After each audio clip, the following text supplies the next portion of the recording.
yeah, so I started demoing it on Monday night. This is my moon jar that I threw. So I was kind of just describing like the progression of my practice of slip trailing. Like just the order that I like put it on, because a lot of times people are kind of like, do you do the outlining first? Do you do the color first? The answer to that is I always do the color first. I like paint on, you know, the background basically, and then I do all of the outlining. And I do my outlining in black, but you can do anything. I mean, literally any color, any type of design. It doesn't have to be like floral or whatever. You can do patterns, you can do, you know, anything you dream up, but it's really great for more precise lines or patterns. So when I started doing it, I was using one of those like bulb style slip trailers, you know what I'm talking about?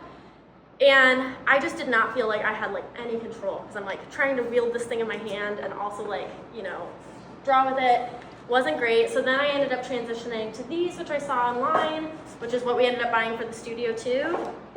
And I can send you guys a link for these. They're called Fineline Applicators. The difference in like my personal collection is I have some of the like yellow tip, but then I have the blue tip. So I use them for different reasons. The yellow tip is what we have in the studio, just because it's a little bit more like universal or whatever, but that is the wider, thicker line gauge. So this one I think is an 18 gauge, and this is a 20 gauge. So this is gonna be finer lines. So I've started using the yellow ones more for things that I'm like flooding a little bit more, like thicker lines that I want. So for example, like the leaves on these cosmos, I'm like, oh, I actually want that to be a little thicker, because then I'm gonna go in and really carefully outline it with a thinner line. Does that make sense? You and do part all of your detail work with the thinner line. Yes, and part of what I love about slip trailing some of those things is I was doing all of the leaves and stems and everything with a paintbrush, which is just like a total pain. Like it was hard to like get them exactly where I wanted them, or very precise, and then you have to coat it 3 times. Slip trailers are thick enough that you're just like putting on your coat once. So it's like, okay, that's easy. All right, so I have a bunch of different colors of this. So these are better for like anti-fatigue. A lot of you have used these, but it has like the little pin on the inside, so if you get any clogs, you can just easily do that. It keeps it like really nice and at the same consistency, but it also feels a lot more just like a pen or a pencil versus like a big bulb that you're having to hold and squeeze. And then whenever I use them, I always keep a sponge handy, because especially if it's been a minute since I've used it or whatever, I can like wipe off the gunky tip, because like a lot of times people are gonna not leave them the most clean here in the studio. So wipe that off so it's nice and clean, and then I'll kind of start my line or my flow here, and that's gonna like I had a little air bubble there. That's gonna let me get all those air bubbles out and make sure it's all like there at the bottom, and I can, you know, kind of check my line there and be like, okay, yeah, I'm good to go. So then when I go and do it on my pot, I don't lay out my stuff super intensely anymore. I kind of just go for it a little bit, but you guys can do all of your drawings like in pencil or whatever onto your form. So you can kind of see, I like will sometimes just do a really quick map of like, okay, some leaves that way. Like gonna do that. But I used to kind of go in and be like a leaf here, you know, this type of flower here, whatever. This is part of why I love doing it on bone dry. Initially, I started doing it on like Bisqueware, and then I tried it on leather hard. Bisqueware, like any of these little lines that you have are like all set in stone, you know, and so you'll find like you kind of skip over some of those lines, like it feels like a little grittier or harder to work over. And leather hard just like doesn't soak up the underglaze as easily, and you're gonna end up like gumming up your tip or whatever. So I'm like pretty quick about this. Like I will kind of just like lay out my rough outline, but you guys can already see like it's already soaking up that first layer. So it's like I can go right back in and do my second layer almost immediately. It's so fast. It's awesome. So I just pretty quickly jump right back in because it's just soaking that right up. So I'll do a pretty quick, you know, 3 coats. Sometimes if I've like kind of rushed my coats, I might do 4 or something, but I find that because this soaks it in so quickly, like I get really good opacity working really fast. Where you can picture if I was doing this on leather hard, I would paint that on and then I'd be like waiting 10 minutes and be like, all right, like, and even on bisqueware, it's that way too. Like it's faster than leather hard, but I did one on bisqueware the other day and kind of forgot what it felt like. And I was like, dang, this is taking forever to dry, like compared to how long it takes on bone dry. And so like if I have any different sections that I'm like, okay, I'm doing this in the same color, I might go and just like go around and do all of those at the same time. But probably within, I don't know, 3 minutes, that's gonna be dry enough to slip trail on. It's like crazy. So I kind of lay out my color. Sometimes I've started doing like more layered colors, so I could do like the red, and then I might be like, oh, I kind of want, you know, some pink near the tips or whatever. And I just really quickly put that on. So a lot of my work, even though it might look kind of precise, is really pretty gestural.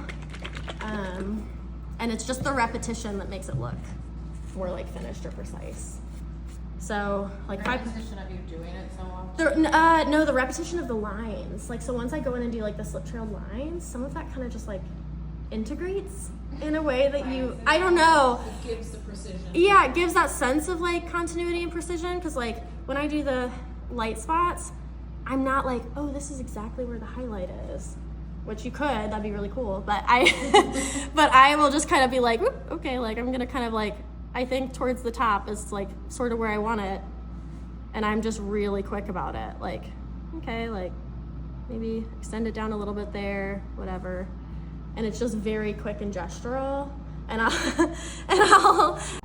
but you know, I'll do like maybe 1-2 coats of that highlight or whatever. And again, it's like very quick. When you're layering them like that, are you gonna see 2 separate colors or more like a gradient? So I'll have to show you. It kind of depends on the colors. Because sometimes it'll turn out a little, like that top coat, depending on the colors that I'm layering, might turn out a little bit more streaky than I wanted, or a little bit less integrated.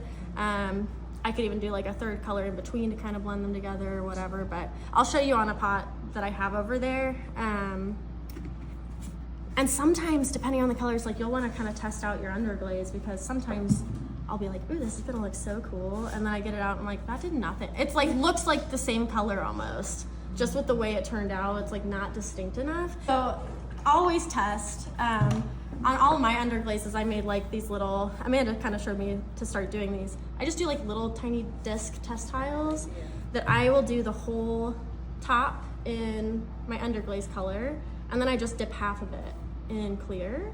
Because most of the time I put clear over my stuff, so most of the time it's gonna be that color. Okay, so that's already dry, which is like crazy. That was 5 coats, right? So it's like kind of insane.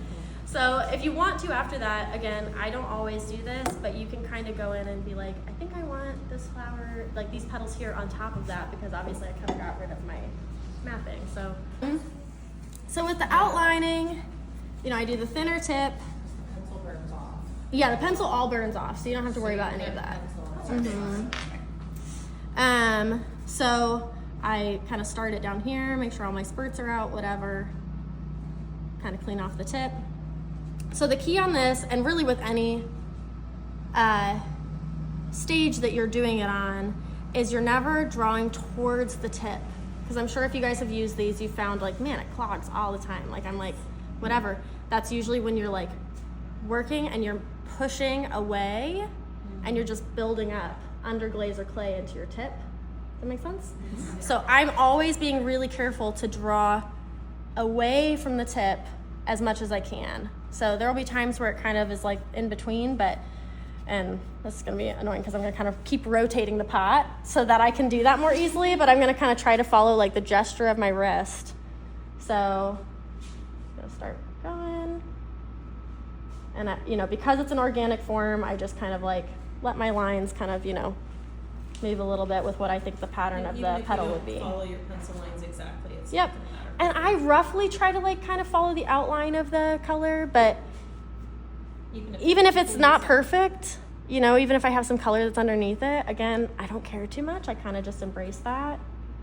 Do you only have to make one pass with this? Mm-hmm, which is awesome. Because like, especially for something like this, I don't want to try to get these lines again. So, but because this is so thick, and how much comes out at once, you don't have to. So, you know, I've got my like general lines on. That is going to take a little bit longer to dry than the base coat, but it's still not terribly long on this. And then I'm going to be careful with this because these sections are still kind of wet, but I'm going to try to do my little base of my flower here. And I'm going to kind of flood with this one that's a little bit thicker. I'm going to get my outline. With black when you go. Yes, I will. Yeah, I do everything in black, but like you wouldn't have to. You can do all of this without any of the outlining, like, which I have done before, where you kind of are just like, oh, it's just like a cute little flower, and you could just leave it just like that. So do you just have the small one in black, or do you have other colors? I have other colors in black too, or wait, in the small one. Yeah, so all of these blue ones are small tip. And some of that is just like, it's what I had, but some of them are ones that I specifically want that. Like, I might show you guys like a bachelor button over here.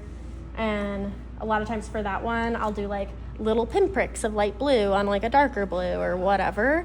And so you can do some of those like detailed things. The lines up here. So this is the part that like looks more complicated than it is. It's like really not that complicated. It's just the repetition of it that gives you the effect. So I am just doing lines that I'm like following the curvature of what I think this petal would kind of look like. And it's just going to give it a little bit of depth and like a sense of like, oh yeah, that's like a flower that's moving in that way. Okay.